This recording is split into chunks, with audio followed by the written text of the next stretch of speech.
Farnsworth, Vice President at the Council of America. It's good to have you back again, and thanks for coming in and talk about this shadow economy. I think two quick questions. One, a lot of people are shocked that it could be as high as 60% of the overall economy. Is that not shocking to you? Well, it's shocking to me. It's not just Mexico. It's across Latin America. Many countries are faced with some of the same things, and it develops over time.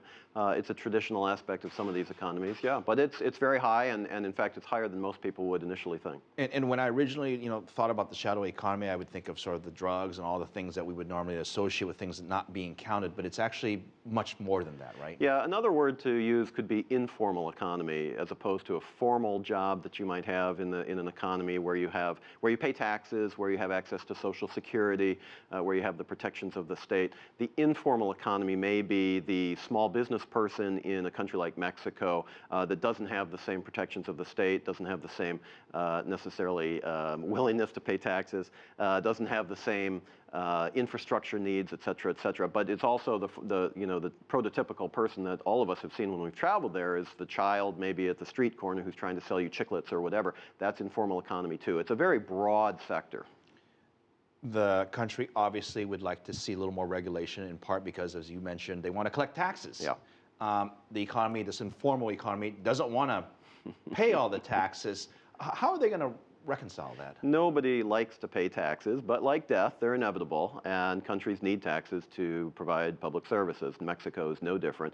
Mexico is a country where the tax take has actually traditionally been quite low. Part of that is because the national oil company, Pemex, has been able to pay for the government services through the years, but what's happened then is that the investment that Pemex needed to develop the energy sector was starved, because that went to the general budget, because the government wasn't bringing in taxes. So there's been a whole reform process over the last year and a half that the president has been in power, Enrique Peña Nieto, and there has been a tax reform that went into effect earlier this year to raise tax rates, but also to broaden the tax base. And that's the question you're asking, to bring people in from the informal economy, the small business people, the single proprietors, people who traditionally haven't been part of that. That raises the tax take, that raises the GDP. That's good for the economy. Okay, I would agree that's good for the economy overall, but if you and I are small business owners and we're in this informal economy, where's the incentive for us to say we want to be part of the formal economy? That's absolutely the right question. It's tough. There aren't a whole lot of incentives that actually would draw people in.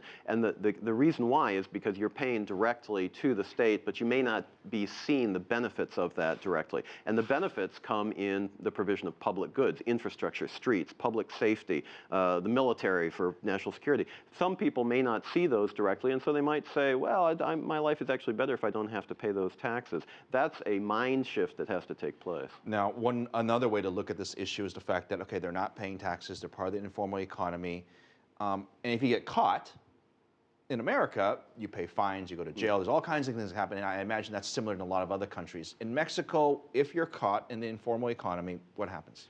Not a lot, in part because it's so wide. And the truth of the matter is, a lot of the reason why this part of the economy has developed over time, it has been for the right reasons, but with the wrong results. In other words, Latin America broadly, not just Mexico, but broadly, has tried to protect workers by requiring that employers provide all kinds of protections. That's a good thing.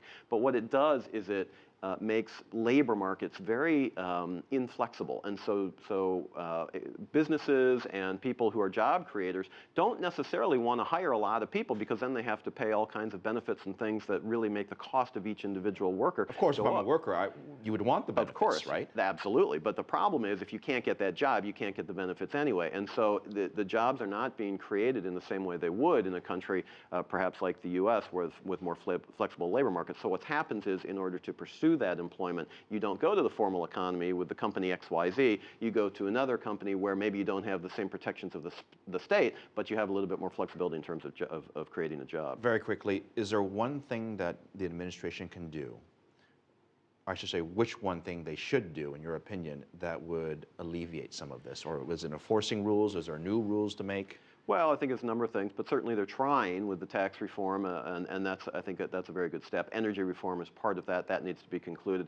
But I think the primary issue is that people have to see that their taxes are going to some public good. So they have to feel secure. There has to be a police force that works. They have to have a street that's not rutted and potholed and things like this. They have to see that the state is providing public goods. If the state isn't, they say, why am I paying all these taxes? It's the same question every citizen everywhere asks. Well, it's a complicated one. Eric Farnsworth, I do want to thank you for coming in to explain the shadow, or as you say, the informal economy. Have a good weekend.